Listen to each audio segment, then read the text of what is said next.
The green wedge is basically undeveloped rural areas. Kris actually explains it here. 70% of our landscape, in the city of Whittlesea is rural, and 30% is obviously urbanised and built up. And the majority of our population, by far, lives in the 30%, so in the urban, the suburbs. We've got about 16 suburbs, I think it is, and starting from the southern border of the municipality, which is Thomastown, and going north.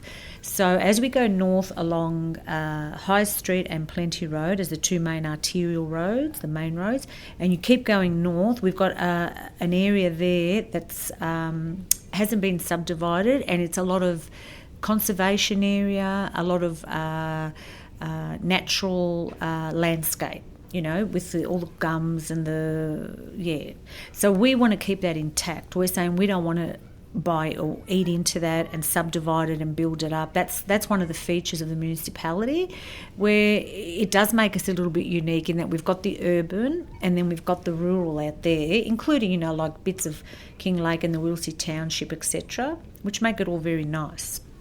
So, for example, the township of Whittlesea, when I go into meetings into the CBD for whatever purpose, people have often, when they hear City of Whittlesea, they associate City of Whittlesea with the township of Whittlesea. And they all often say, oh, you're out there in the sticks. And I'll say, well, we're not actually. So you've really got to explain it. The township of Whittlesea is a good 40-minute drive from here, in fact, north. That's how far out it is. Because of the growth that Melbourne is experiencing, and Melbourne's experiencing huge growth, just like we are here, and we are recognised as a growth municipality. We're, I think, the second fastest growing municipality on the tails of Wyndham, and Casey is also growing very fast. Excuse me.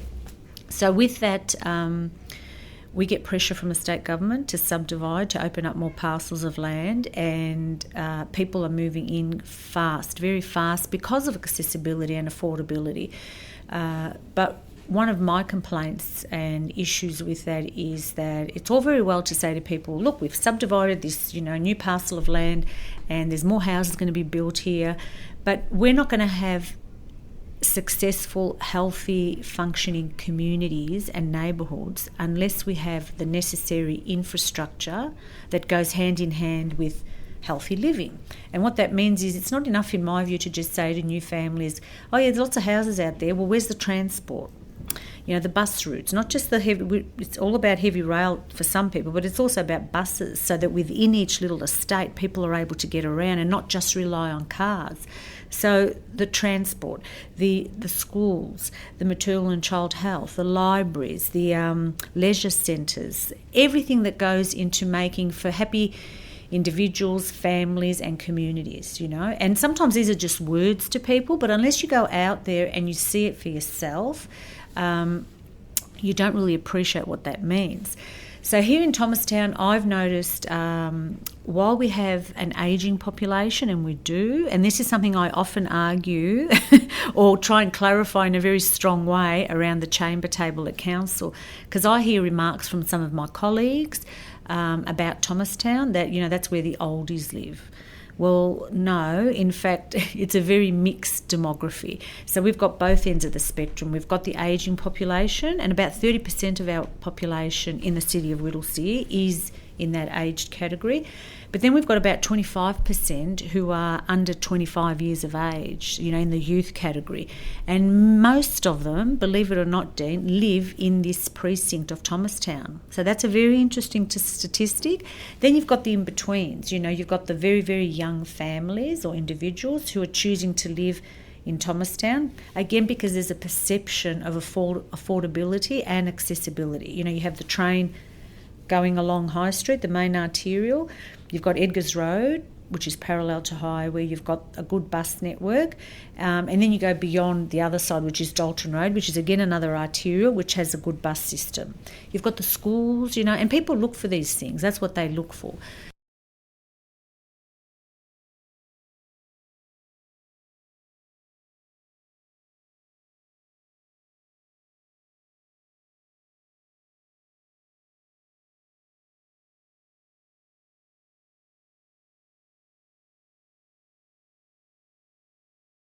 Thomastown in its population represents a lot of the world. So let's talk about the world and how that comes back to Thomastown. So now with all the global movements that are happening around the world, we're getting, and there's all the political stuff happening overseas, we're getting a lot of new communities who are settling in the city of Whittlesea and specifically in Thomastown. Just in the last several months, we've had about 500 refugees settle from Syria, and they're predominantly women and children, I've been told, and that's put a different mix on our demographic. We've got a lot of islanders who have come from Samoa. We've got a lot of... so I'm thinking in terms of size and the languages spoken. So, of course, the largest group is English-speaking. Then we've got, the Italian is the next largest, the Macedonian. Then it was Greek. Now we've got Indian and Arabic that have gone up. So we've got very large population who have settled in Thomastown, but across the municipality, but yes, concentrated in areas like Thomastown, who are Arabic speaking. And when we say Arabic speaking, that is constituted by about 21 different ethnic groups. So they could be coming from all these different countries, even from Africa, but they happen to speak a form of Arabic. So there's that makeup there. Indians are a rapidly growing population. Many of them do live in Thomastown. Some live over in Mill Park, and many live over in the new estates like Epping North. Strong concentrations, which is still the southwest ward that I represent here. Yeah.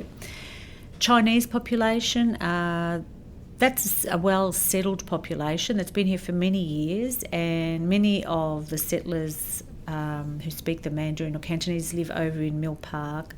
There are some that live over this side. Yeah, so it's certainly changed. Where it was Southern European and there was a strong, presence, I'd go to Thomastown High School then, or secondary college, and it was obvious in the schoolyard.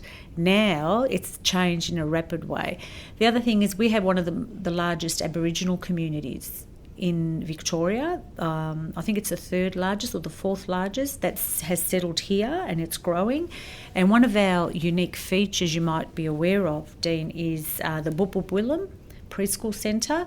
We're the only, or one of the few metropolitan areas that has that model operating, and we were really pleased to get it up and going in terms of what it does to address the needs of our local Aboriginal communities. So there's a strong settlement in Thomastown, and again it's reflected in the schools. You know, if you go into the Thomastown High School or secondary college, I think they do say they have quite a few students of Aboriginal background.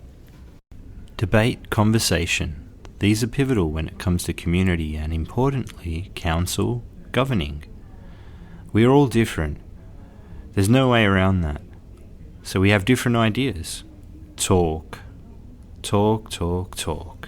And most importantly, listen. Always listen. Kris talks about some issues. So one of our key roles is to allocate the annual budget for council, and I take that extremely seriously in terms of prioritising issues that need to be addressed through our budget that best represent the needs of my constituency, which is the Southwest Ward, which is here, Thomastown and Lalor and Epping, but we're talking about Thomastown now. So as a more established suburb, there are real challenges there, and one of the challenges is identifying our existing venues, for example, the Spring Street Hall, that's there, this precinct as the Thomastown Library, and some of our other facilities that need to be maintained progressively because they're used, in a very active way by our community, and we have an obligation to make sure they're kept at a safe standard, that they abide by all the regulations of government, etc. So that's one thing. The other thing is where we're facing pressure by other levels of government, particularly the state government that I referred to earlier, to subdivide and create accessibility to housing. It's a real issue in established suburbs like Thomastown because land availability is scarce. So we don't just have vacant parcels of land just sitting there and saying, come and build on me. So effectively what we're seeing is, particularly this precinct of Thomastown, and I live just off Spring Street near High Street, historically those blocks are deeper blocks. So you can do dual occupancy, where you build 2 houses or 2 units on one block. What we're seeing increasingly at council, and one of our main roles is as a local government planning authority, we're seeing lots of applications coming in from developers, big or small developers, private developers, who are trying to sometimes squeeze 4 double stories on one block. Now, I have a real issue with that. I don't agree with it. I'm a councillor that around that table that will often vote against these things, and they know that about me. And I just think it's really unfair because people don't think it through in terms of the social impact that kind of development will create looking 5, 10, 15, 20 years down the track. Where you're squashing families onto one block, you're leaving them a little bit of open private space, a little courtyard or whatever, and they're living in each other's kind of backyards basically. So for me, that's not fair. It's not fair on our existing community and the amenity and in the way it affects their amenity, and nor is it fair on the prospective new settlers or families that will come to live on these properties. So that's a real issue. It's a real challenge, the planning and the subdivision, allocating money so that we renew our existing venues and our playgrounds, making sure, they're up to date with the most recent equipment and they're safe and they're attractive. And we get a kind of a neighbourly kind of feeling happening, out there in our public open spaces. Another thing is keeping our facilities like our track here, the Thomastown Recreation and Aquatic Centre, up to scratch, making sure, that it's performing well. I get lots of complaints at different points in time of things that aren't working well, whether it's the sauna, whether it's the drinking tap, whether it's the jet in the spa pool, stuff like that, which is important to our community. So, we have to respond to that.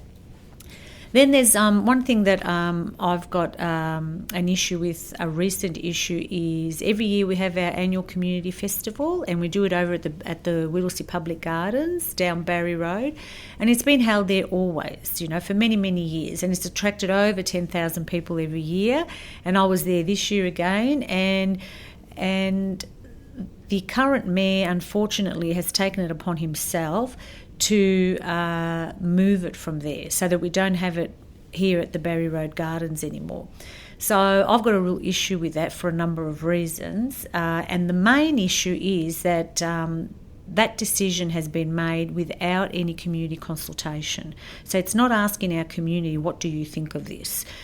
The second main issue for me on that is that given that the majority of our population still lives in this southern part of the municipality, Thomastown and Lalor, there is no other public event that celebrates our community in this precinct. So if we take that festival away from them, what are we saying to our community here? That you don't deserve to have opportunities to participate in this way? And when we look over that side into the other precincts of the municipality, whether it's the Christmas carols, whether it's the Red Leap, I forget what they call it, or the Art in the Park for children. There's numerous activities on our festival and events calendar that council organises that are held over in that precinct there. So why take this festival away from here? It's like that saying, Dean, that says, why fix it when it's not broken, It's worked really well. You haven't asked the community what they want. Why should you, out of nowhere, make a decision, I know why it's doing it, and this is where political divisions come in. Unfortunately, I say it as it is. I don't sugarcoat it, That's what it's about.